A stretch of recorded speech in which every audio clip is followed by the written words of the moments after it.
दोस्तों JKSSB junior assistant exam हुए almost 12 to 14 days हो चुके हैं। और अब JKSSB ये जो जूनियर असिस्टेंट की रिक्रूटमेंट है, इसकी अब चर्चाएं लगभग बंद हो चुकी हैं। इसके बारे में कोई बात नहीं कर रहा है। लेकिन हमने क्या किया था कि हमने एक गूगल फॉर्म शेयर किया था, जिसमें हमने बहुत सारे बच्चों को ये सवालात पूछे थे और उसके बेसिस पे हमने क्या कंक्लूजन्स निकाली हैं, हम किस कंक्लूजन पे आए हैं कि एक्सपेक्टेड जो आपका कट ऑफ है वो आपका कट ऑफ क्या हो सकता है। ठीक है, आपका कट ऑफ किस रेंज में हो सकता है वो आज की इस वीडियो में हम डिस्कस करेंगे। और अगर आपका स्कोर काफ़ी ज़्यादा कम है तो हताश निराश होने की ज़रूरत नहीं है। आज हम आपको आपकी रेंज बताएंगे, किस रेंज में आप फॉल कर रहे हैं, और अगर आप जो एक्सपेक्टेड कट ऑफ है जो हम विद रिजल्ट्स आपको दिखाएंगे, विद प्रूफ दिखाएंगे आपको, अगर आप उसके हिसाब से फॉल कर रहे होंगे क्राइटेरिया के अंडर, तो मेरे हिसाब से आपको राइट फ्रॉम टुडे आपको टाइपिंग टेस्ट करने की जो है वो ज़रूरत है और आपको आज से ही स्टार्ट करनी चाहिए। टू बिगिन विद, मैं आपसे रिक्वेस्ट करना चाहूँगा कि आप एक बार चैनल को सब्सक्राइब करें, और चैनल को सब्सक्राइब करने के साथ साथ आप Telegram channel the exam counsellor को ज्वाइन करें। टेलीग्राम चैनल का लिंक आपको वीडियो के डिस्क्रिप्शन में मिल जाएगा। ऑलराइट, तो चलिए स्टार्ट करते हैं आज का ये वीडियो। देखो यार, सबसे पहली बात तो मैं आपको ये बता दूं, मैंने ये एक यहाँ पे देखिए ये क्वेश्चन पूछा था कि भाई आपका स्कोर किस रेंज में लाई कर रहा है। अब यहाँ पे अगर आप देखें तो बहुत सारे बच्चों ने जो है वो ये ऑलमोस्ट 65 बच्चों ने ये रिस्पॉन्स फिल किया है। ठीक है, अब मुझे पता है कुछ लोग ये बताएंगे कि नहीं वो 65 बच्चे नहीं होंगे। भाई इससे एक रफ आइडिया हमको हो जाएगा। कट ऑफ का मतलब क्या होता है? कट ऑफ का मतलब ये होता है कि भाई एक्सपेक्टेड हम प्रिडिक्ट करते हैं कि हाँ इस रेंज में हो सकता है। ठीक है, हम कभी भी ये नहीं कह सकते कि नहीं यार हमने कट ऑफ जो है वो इतना बता दिया तो वो कट ऑफ जो है वो उतना ही होगा। तो बेसिकली हम एक रेंज को जो है वो डिस्कस करते हैं। ये आप देख सकते हैं आपकी स्क्रीन्स पे, ये मैंने स्कोर का जो शेयर किया था, और उसमें आप देखें एवरेज बच्चे जो है वो कहाँ से कहाँ के बीच में लाई कर रहे हैं। 30 से 40 के बीच में मैक्सिमम बच्चे जो है वो लाई कर रहे हैं। हालांकि 45 बच्चे 40 मतलब 40 प्लस भी हैं बच्चे, लेकिन अब क्योंकि अब इसको हम ये देखे देखे सीधा सीधा देख के we can not draw the conclusions directly. But हमने क्या करना है कि मैं आगे आपको बताऊंगा क्या करना है हमने, वो मैं एक वेटेड एवरेज के कॉन्सेप्ट लगा के मैं आपको बताऊंगा कि एक्सपेक्टेड जो है वो एवरेज क्या आ रही है बच्चों के स्कोर की। फिलहाल ये कि अब एक और सवाल मैंने पूछा था कि भाई आपके हिसाब से टफेस्ट सेक्शन कौन सा था। तो यहाँ पे आप ग्रीन में अगर आप देखें 76.9% बच्चों ने जो है वो कंप्यूटर अवेयरनेस को टफेस्ट कहा था। और कंप्यूटर अवेयरनेस को टफेस्ट कहें भी क्यों ना, आपको याद होगा कि मैंने एक शॉर्ट वीडियो के ज़रिए से कहा था कि मैं खुद भाई बीटेक कंप्यूटर साइंस हूँ। ठीक है, मैं 13 से मतलब 13 से 14 क्वेश्चंस में सॉल्व कर पाया था, और उसके अलावा जो 6 क्वेश्चंस थे मैं सॉल्व नहीं कर पाया था। 2-3 तो मेरे गलत हो गए थे, आई मीन जब मैं सॉल्व कर रहा था इसको। तो अब क्योंकि एक इंजीनियर है जिसने कंप्यूटर में इंजीनियरिंग की है, जिसके 20 में से सिर्फ 12 क्वेश्चन ठीक हैं, तो आप अंदाज़ा लगाओ वो बच्चा जिसने सिंपली बीए कर रखा और जिसने अरिहंत पढ़ के आया है तो उसका क्या हाल होगा, उसने कितने किए होंगे। तो एनीवेज सवाल ये था कि आपके हिसाब से टफेस्ट सेक्शन कौन सा था। तो सबसे हाईएस्ट स्कोर रीजनिंग को था और उसके बाद जीएस को था। और हालांकि मेरे हिसाब से जीएस उतना ज़्यादा टफ नहीं था, हाँ लेंथी ज़रूर था लेकिन उतना ज़्यादा डिफ़िकल्ट नहीं था। और उसके बाद रीजनिंग और मैथ्स, उसके बाद थर्ड नंबर पे जो है वो यहाँ पे देखो नन को इंग्लिश को दिया है थर्ड नंबर पे, और उसके बाद फिर रीजनिंग को, और लास्ट पे जीएस एंड कंप्यूटर। तो उसके बाद ईजीएस्ट सेक्शन आपके हिसाब से कौन सा था जिसमें बच्चों ने रिस्पांस 65 बच्चों ने इसमें भी रिस्पांस किया है। 75% बच्चों ने ये कहा है कि भाई मैथ और रीजनिंग जो है वो ईजीएस्ट था। उसके बाद जनरल अवेयरनेस मतलब जीके, उसके बाद जनरल अवेयरनेस नहीं बल्कि उसके बाद दूसरे नंबर पे इंग्लिश सबसे ईजीएस्ट था। उसके बाद तीसरे नंबर पे जो है थर्ड नंबर पे कौन सा था, यहाँ पे देखिए ये ग्रीन में जनरल अवेयरनेस, और जनरल अवेयरनेस के बाद आप यहाँ पे देखिए ऑल, और इस तरह से ये बाकी, राइट। उसके बाद तो ये बच्चों ने कुछ ऐसे लिख के भेजा था, ठीक है, तो ये तो खैर ये बच्चों के कमेंट्स थे। अब ऊपर जो रिजल्ट्स हैं, इन रिजल्ट्स के बेसिस पे अगर आप मुझसे पूछोगे कि अब जो है वो कट ऑफ क्या होगा, देखो यार सबसे पहले मैं आपको एक चीज़ बताना चाहूँगा जो आपके लिए समझना काफ़ी ज़्यादा ज़रूरी है। यहाँ पे देखिए स्कोर, हम थोड़ा सा एक ये टेबल ड्रॉ करेंगे, कैंडिडेट्स,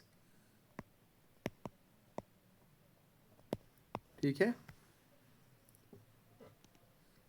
ओके। अब देखो सबसे पहले हम 20 से 30 की कैटेगरी में जाते हैं। 20 से 30 की कैटेगरी में जब हम जाते हैं तो इसमें कम से कम 17 बच्चे थे, ठीक है।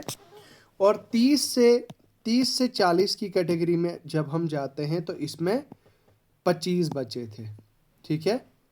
उसके बाद 40 से 50 की रेंज में कितने बच्चे थे, 17 बच्चे थे।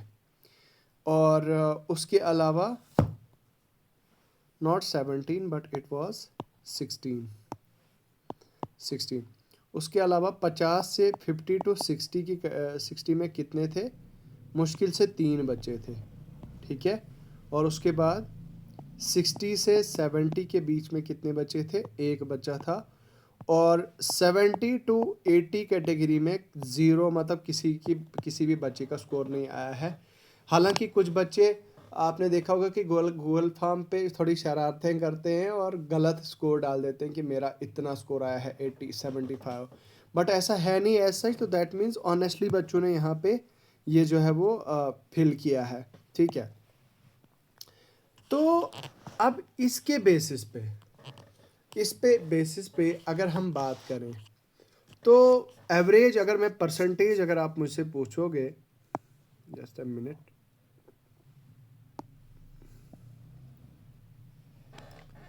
अगर आप एवरेज परसेंटेज मुझसे पूछोगे तो 65% से ज़्यादा बच्चे जो है वो 30 से 40 स्कोर के बीच में लाई कर रहे हैं।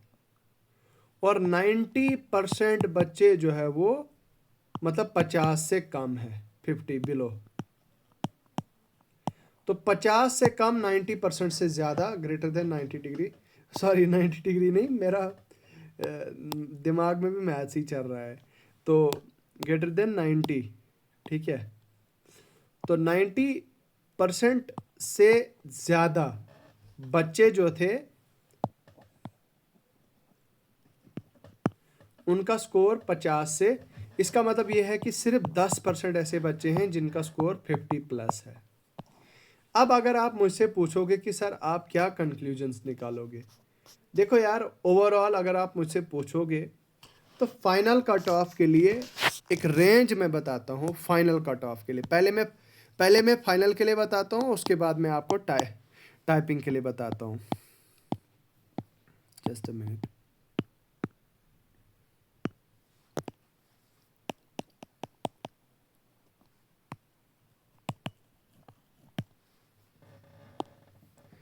मतलब final cut off safe zone में कौन बच्चा है जो लाई कर रहा है। तो देखो इसमें यार मेरा ना पेन,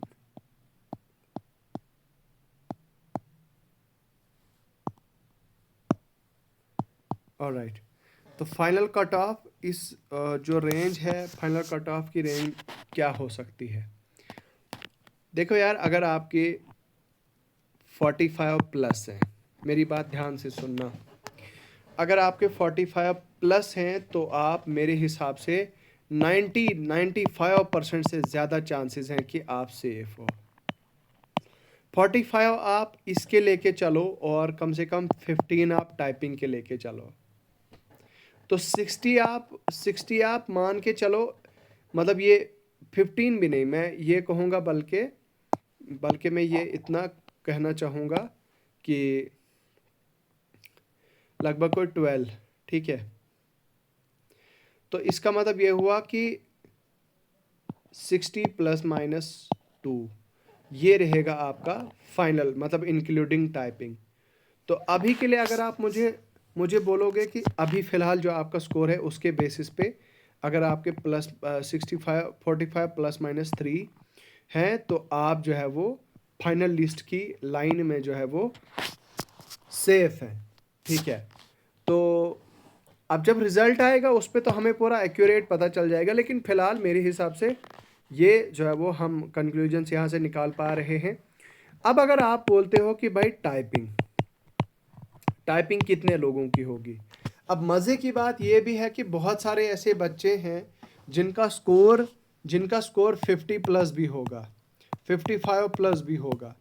तो भाई अभी एक चीज़ मैं बताना चाहूँगा, जो 55 या 50 प्लस, भाई उनका तो 100% डन है भाई कि उनका हो ही जाएगा, प्रोवाइडेड दैट कि वो टाइप टेस्ट क्लियर कर पाएँ, पास कर पाएँ। और अब मुझे बताओ, जिस बच्चे का स्कोर अभी 60 में से, सॉरी 80 में से, जिस बच्चे का स्कोर अभी 55 है और उसकी टाइपिंग 0 है, तो भाई वो किसी काम का नहीं है, वो पहले ही बाहर है। उसके बाद 80 में से अगर किसी बच्चे का 40 स्कोर है फॉर एग्जांपल, और वो टाइपिंग करता है, टाइपिंग की प्रैक्टिस करता है, तो उसके आ जाते हैं कम से कम 16 टू मान लो 16 मार्क्स आ जाते हैं टाइपिंग में। तो 55 या फिर 55 56 मार्क्स उसको जो है वो अगर आ जाते हैं तो he can make through and he can go through, ठीक है, उसका जो है वो होने के चांसेस हैं। अब आप मैं आपको अगर कंक्लूजन पे आ जाऊं, तो अभी आपका जो स्कोर बन रहा है टाइपिंग के लिए, तो टाइपिंग के लिए क्या एक्सपेक्टेड कट ऑफ होगा? मुझे तो ऐसा लग रहा है कि 1:10 रेशो में इन्होंने बच्चों को शॉर्टलिस्ट करना है टाइपिंग के लिए। अब मान लो अगर 300 पोस्टें थी, 300 पोस्टें थी, तो इन्होंने करना है 300 × 10, ये हो गया 3000। तो भाई 3000 बच्चों को इन्होंने शॉर्टलिस्ट करना है टाइपिंग के लिए। और टाइपिंग के लिए मेरा मानना ये है कि अगर आप ओपन मेरिट में हैं तो 38 प्लस अगर आपका स्कोर है, या मैं 40 कहूँ तो ज़्यादा बेहतर होगा भाई। चलो लेट इट बी 38 अगर आपका है, तो आप जो है वो, आपको टाइपिंग की जो है वो मैक्सिमम चांसेस है, मतलब ओपन मेरिट में। बाकी यार कैटेगरी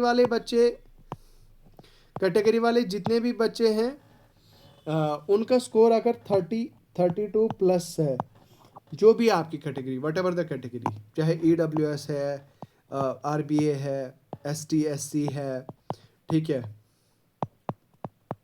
सबका स्कोर अगर 33 प्लस है तो जो है वो आप सेफ हैं टाइपिंग के लिए, और आपको मेरे हिसाब से टाइपिंग की प्रैक्टिस करनी चाहिए। तो अब आपके दिमाग में सवाल यही होगा कि क्या होगा मेरा, क्या मुझे करना चाहिए? मेरे हिसाब से मेरा मशवरा ये है कि अगर आपका स्कोर 35 प्लस है तो भाई फिर तो आपको करनी चाहिए, 100% करनी चाहिए। अगर आप 30% मतलब 30 स्कोर है आपका, 30 प्लस है आप, 30 31 32 के आसपास, तो उस हिसाब में भी आपको देखना होगा कि आप जो है वो टाइपिंग इतने टाइम में कर पाएंगे या नहीं। तो रिज़ल्ट भी मेरे हिसाब से 10-15 दिन तक आ ही जाएगा। तो ये मेरी एक एक्सपेक्टेड रेंज थी यार। बाकी आपने क्या इसके बारे में कहना है, आप मुझे कमेंट सेक्शन में लिख के बताएं। और अगर आपकी कोई क्वेरी है, कोई क्वेश्चन है, अगर आप कोई मशवरा है तो आप ज़रूर बताएं, और मेहरबानी करके इस वीडियो को ज़्यादा से ज़्यादा लोगों तक शेयर करें। इन्हीं अल्फाज के साथ मैं रुखसत होना चाहूँगा। मुझे दीजिए इजाज़त। खुदा हाफ़िज़।